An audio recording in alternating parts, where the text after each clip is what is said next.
Welcome back, everybody. Ready for another deep dive? Absolutely. Always ready to learn something new. Well, today we're tackling a classic, Rich Dad, Poor Dad by Robert Kiyosaki. Oh, that's a good one. Lots to unpack there. I know, right? And I think our listeners probably read it too, or at least heard of it. They want those key takeaways. Yeah. The ones that really hit home. Yeah, make it relevant, cut through the noise. I can dig that. Exactly. And let me tell you, this book, it throws out the old playbook. It's not your typical save your pennies kind of advice. It's more like make your pennies work for you. Pretty much. I remember being a kid and wanting something, like desperately wanting that new bike. Oh, yeah, I remember. Save up your allowance, my parents said. And that's exactly what Kiyosaki's Poor Dad would said. Work hard, get good grades, get a safe job. But his rich dad, his best friend's dad, totally different story. That guy would have told him to find a way to make the money for that bike. Interesting. So right off the bat, it's about mindset. Two dads, two totally opposite ways of thinking about money. Exactly. That's the whole foundation of the book. And the rich dad, he's all about financial literacy. Not just working for money, but understanding how it works. Makes sense. If you don't understand the rules of the game, how can you win? Right. And one of the biggest things he talks about, assets versus liabilities. This is huge. Yes. The classic, assets put money in your pocket, liabilities take it out. Simple, but powerful. But most people, they don't really get it. Like, they think their house is an asset, right? Right. But if you're drowning in mortgage payments, property taxes, all that, is it really putting money in your pocket? Nope, more like draining it. Kiyosaki wants you to build that asset column. Investments that generate income. Rental properties, maybe a business that runs itself. Stocks, intellectual property, things like that. Instead of just working for a paycheck, you're creating wealth that works for you. Exactly. Which brings us to another big idea. The rat race. Ooh, that's a scary term. What's that all about? It's that cycle a lot of people get stuck in. You work, you pay taxes, you buy stuff that eats up your money. And the more you earn, the more you spend, more debt. You're not really getting ahead. Just spinning your wheels like a hamster. Sadly, that's it for a lot of people. And Kiyosaki says the rich, they don't play that game, especially when it comes to things like corporations and taxes. They know how to use the system to their advantage. You know, he tells this story about this group of super successful businessmen back in 1923, met at this fancy hotel in Chicago, the elite of the elite. Must have been quite the gathering. Oh, yeah. 25 years later, 9 of those guys, bankrupt, suicide, institutionalized. They had all the money in the world, but without the right knowledge, it slipped through their fingers. Sobering thought. Shows it's not just about having money, it's about what you do with it. Exactly. So for our listener, how do they escape that rat race and build their own financial success? Kiyosaki's big on minding your own business, not necessarily starting a company. Oh, I get it. It's about taking control, right? Building that asset column, like we talked about. You got it. Rental properties, those stocks that pay dividends. Creating something that makes money even when you're not punching a clock. Start small, keep your expenses low, and be on the lookout for opportunities. He's also big on learning. He says school doesn't really teach us about money, does it? Not really, no. It preps you for a job, not necessarily for managing your finances. And, you know, he tells the story about going to this real estate seminar. Cost him $385, and it led him to millions in earnings. Shows you the power of investing in your own financial education. That's a pretty compelling example. But a lot of people, they get tripped up by those mental blocks, right? Fear, laziness, sticking with what's comfortable. Oh, absolutely. Yeah. So how does Kiyosaki deal with that? He's pretty blunt about it. He says, look at your, I don't want to deal with tenants when it comes to real estate, or I don't want to risk losing money with investing. Those are usually rooted in fear, and they can stop you from exploring some amazing opportunities. So instead of saying, I don't want, it's more about, how can I avoid? That's it. Turn that negative into a positive, a challenger. He even says he hated fixing toilets, so he figured out how to invest in real estate without being a landlord. He found his own path. And that's what the book's all about, isn't it? It's not a one-size-fits-all plan. It's about figuring out what works for you. Right. Find your own way to financial freedom. And his cash flow quadrant is great for that. It shows you the 4 ways to make money. Being an employee, self-employed, a business owner, or an investor. Figure out where you are and where you want to be. It's like a map leading you to where you want to go. Exactly. And if you feel stuck, like you're working harder but not getting ahead, chances are you're trapped in that rat race. Kiyosaki would say, start minding your own business. Build that asset column. Move towards becoming a business owner or an investor. That's where the real freedom is. It's all about taking control, isn't it? Understanding the rules of the game so you can play it to your advantage. It really is. Yeah. Shifting from feeling like you're always fighting an uphill battle to having the money work for you. Exactly. It's about seeing abundance, knowing that with the right knowledge and mindset, financial freedom is totally within reach. This has been so insightful already, and I know our listeners probably starting to see how all these ideas could apply to their own life. We'll be back soon to continue our deep dive into Rich Dad, Poor Dad. Back again with more Rich Dad, Poor Dad. Man, there's so much in this book. One thing that really stuck out to me was this idea of financial IQ. Yeah, Kiyosaki really breaks that down. Accounting, investing, understanding markets, and the law. 4 key areas, right? Yeah. But I think some people might hear that and be like, whoa, I'm not trying to be a financial guru. Right, and he's not saying you have to become an expert overnight. It's more about having a basic understanding. Okay, I can see that. Like, you don't need to be a mechanic to drive a car, but you got to know the basics. Exactly. It's about having that owner's manual for your own finances. Uh-huh. Makes sense. And the payoff, well, it's financial freedom. Yeah. It's pretty motivating. Totally. And he says, be proactive about finding the resources you need.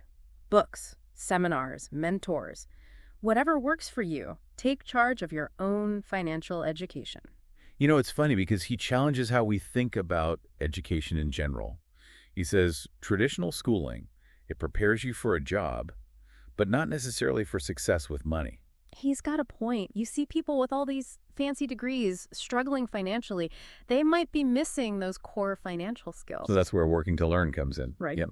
He says, don't just chase the highest paying job right out of school. Think about what skills you can learn from a job. He actually used his time in the Marines to learn about leadership, systems, skills he used later in business. So it's about being strategic with your career, not just the paycheck, but what you're learning along the way. You got it. It's investing in your future earning potential. Makes sense. And Kiyosaki, he loves to challenge the status quo, doesn't he? He's all about that continuous learning inside and outside the classroom. Lifelong learner, always growing, adapting. And speaking of adapting, he talks a lot about finding a mentor, someone who can guide you. Oh yeah, like having someone who's already walked the path you want to take. Exactly. And he believes it can really speed up your progress, help you avoid those big mistakes that can set you back. It's like having a financial Sherpa.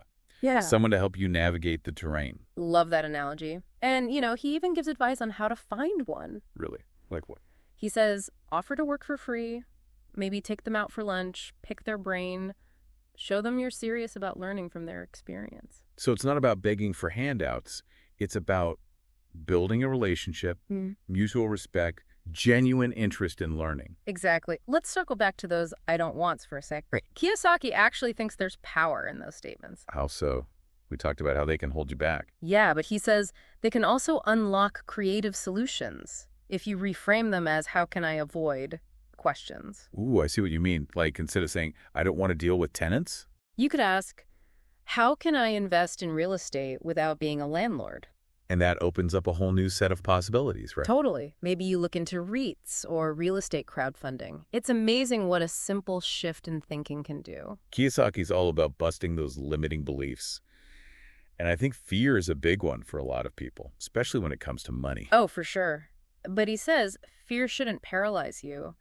It should motivate you. Like a surfer who doesn't let the fear of wiping out stop them from catching that next wave. I like that. You acknowledge the fear, but you don't let it call the shots. Right. And he actually believes you learn more from failing than from succeeding. As long as you figure out what went wrong and try again. Exactly. He even talks about his own financial setbacks. He didn't get to where he is by playing it safe. It's that entrepreneurial spirit, isn't it? Taking risks, understanding that setbacks are part of the process. And speaking of process, he's also big on being adaptable. Especially in today's world, things are changing so fast. You can't just rely on the old, get a good job, save your money advice. That's not enough anymore. Exactly. He says, be flexible, study the markets, keep learning and adapting, and have multiple income streams. Don't put all your eggs in one basket. So true. Diversify, create those safety nets. Don't rely solely on a paycheck. Especially these days, right? You got to be prepared. And that's what I love about Kiyosaki. He's all about empowerment. He believes anyone can achieve financial freedom. It doesn't matter where you come from. He's giving you a map, not a guarantee. It's up to you to take action, to use what you learn and make it happen. He wants you to think for yourself, challenge the conventional wisdom, And create a life where you're in the driver's seat. And find your passion. Do work that aligns with your values. Financial freedom isn't just about money. It's about having the resources to live a fulfilling life on your own terms. It's about having the freedom to pursue your dreams. Spend time with loved ones, travel, give back. Whatever brings you joy. That's what really speaks to me about Rich Dad, Poor Dad. It's not just about getting rich. It's about creating a life where money is no longer a source of stress. It's about seeing money as a tool, something that helps you build the life you want. And it all starts with that strong financial foundation. You can't build a skyscraper without a solid base, right? So where do we start? He's big on understanding those basic financial principles, making a commitment to saving and investing, and always learning. Start with a budget, track your expenses, create a plan. Okay, so step one, take a look at where you are now, and then figure out where you want to be. Got it. And a really simple but powerful habit he talks about is paying yourself first. I've heard that before, but what does that actually mean? It means setting aside money for savings and investments before you pay any bills or anything else. Yeah. You're prioritizing your future self. Like making sure you have your own oxygen mask on before you help others. Exactly. It's a mental shift. You deserve to be financially secure. I like that. It's about moving from a place of scarcity to abundance. Yes. So you're building your foundation. You're paying yourself first. Now what? Well, Kiyosaki's a big fan of real estate. He sees it as a great way to build wealth and passive income. Real estate always seems so intimidating, though. Where do you even begin? Kiyosaki would say, start with the basics. Learn about market analysis, how to evaluate a property, financing options, managing tenants. So do your homework before you jump in. Don't just take someone else's word for it. Right. And be creative, resourceful. Don't be afraid to network with other investors, attend those seminars, learn from the pros. Build that network. Surround yourself with people who get it. He also talks about building a team of advisors. Oh, yeah, like an accountant, lawyer, financial advisor, people who can help you make smart decisions. He considers those investments not expenses. And he says, pay them well. Good advice is worth its weight in gold. Absolutely. Now, here's another interesting thing. He has some specific views on debt. Ooh, debt. Everyone's favorite topic. He distinguishes between good debt and bad debt. I've heard that before, but I'm not always sure what the difference is. Good debt, he says, is used to buy assets that make money. Like you take out a loan to buy a rental property. The rent covers the payments, ideally even makes you a profit. So the debt is basically paying for itself. Exactly. Bad debt, on the other hand, is used for stuff that loses value over time. Cars, clothes, vacations. You're paying interest on things that are actually worth less and less. Makes sense. And one more thing. He's cautious about taking financial advice from traditional sources, like banks. He thinks they have a vested interest in keeping people dependent on them. Right. Think critically, do your research, get advice from people you trust. Take control. And at the end of the day, Rich Dad, Poor Dad is about changing your mindset. It's all about your thoughts about money. Mind over matter, kinda. In a way, yeah.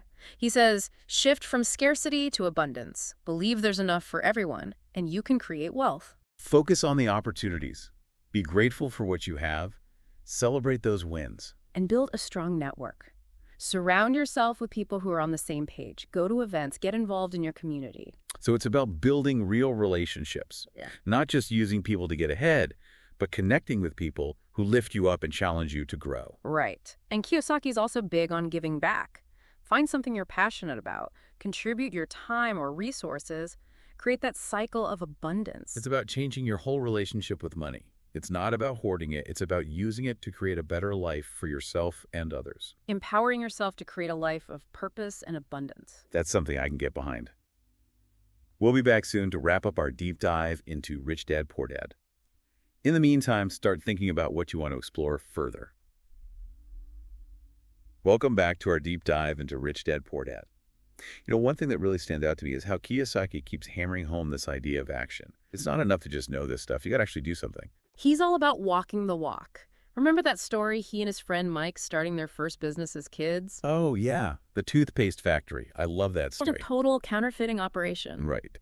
And Kiyosaki's dad, instead of freaking out, he uses it as a teaching moment. Exactly. He doesn't shut them down. He actually encourages them to keep thinking big, to experiment. And then later, Kiyosaki's rich dad gives them all those weird jobs, like working for free at his convenience store.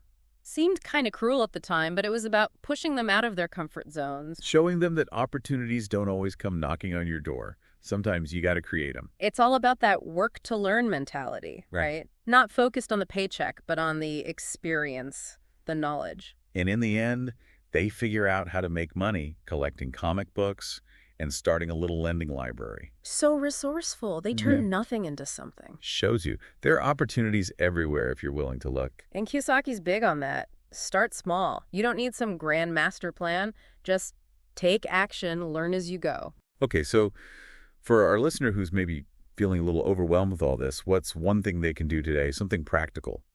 I'd say look at those we talked about them before, those things that might be holding you back financially. Right. Turn them into how can I avoid questions. It's a simple shift, but it can make a big difference. I like that. Actionable advice. And what I love about Rich Dad, Poor Dad is that it's full of those stories. Like the toothpaste factory, they make it real. Totally. Don't get bogged down in the technical stuff. Focus on the big picture. Let those stories inspire you. As we wrap up this deep dive, I'm curious, what are you walking away with? What really resonated with you? I'm really drawn to this idea of building that asset column, creating passive income. I want my money to work for me, not the other way around. That's a great goal. And it's definitely possible if you're willing to put in the effort. Kiyosaki's rich dad, he didn't get rich overnight. It was a process. And he never stopped learning. Always adapting, refining his strategies. I also love how much he emphasizes personal development. It's not just about money. It's about becoming a better, more well-rounded person. Totally agree. It's a journey, not a destination. Rich Dad, Poor Dad. It's a call to action, isn't it? It really is. It challenges you to rethink everything you thought you knew about money. And to take control of your financial future. It's a book that can start conversations, spark ideas, and give you that belief that you can create a life of abundance. So as we finish up, I want to leave our listener with this thought. Financial freedom is possible. It's not about winning the lottery or getting lucky. It's about building your financial intelligence, making smart choices, and taking action. Even if it's just one small step at a time. And most importantly, believe in yourself. Believe that you can create a life where money isn't a constant source of stress. Take those ideas from Rich Dad, Poor Dad that really spoke to you and put them into practice. Start a budget, make a plan, shift your mindset from scarcity to abundance. It all makes a difference. Every step gets you closer to that financial future you want. It's been great diving into this book with you. Me too. And to our listener, we hope this deep dive has sparked something in you. Maybe it's curiosity, maybe it's a desire to take control of your finances. Whatever it is, remember, the journey starts now. Keep learning, keep growing, and don't ever stop believing in your ability to create the life you dream of.